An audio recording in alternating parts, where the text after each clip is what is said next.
Hello，大家好，现在是早上11点50分，我们来看一下这只 GDP，它从底部这边的时候大概是0.14，就弹到去差不多0.2，呀，非常的厉害呀。它之前有个坏消息，现在消息应该是已经消化了。可以看到这边的时候呢，其实它是突破了筹码阻力线、蓝色线、紫色线跟这个灰色线，突破之后就再加上突破这个整个盘整区，就飙上去了。所以筹码阻力线是可以帮你做到起涨点的。所以现在怎么办呢？现在呢，它就挑战这个200天均线0.20，它今天早上的时候曾经突破，但是站不稳又跌回来。如果要追高的话呢，最少要等到它站稳上去这个0.20的时候，再考虑要不要进场。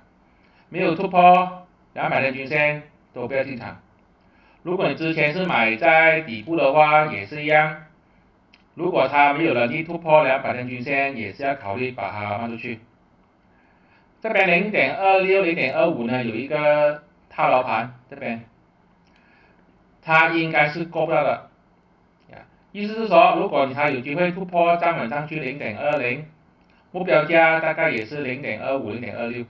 这边，这些都是我的个人看法，并没有任何的买卖建议。我现在准备呢就进军这个美股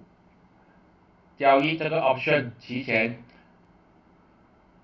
有兴趣的朋友呢可以去留言区里面注册这个某某马来西亚的手机号码，这样呢你就有机会被邀请加入这个 WhatsApp 小组，大家一起交易美国的 option 选择权，或者是叫期权，然后呢小刀锯大树，有兴趣的朋友就去点击吧，谢谢大家。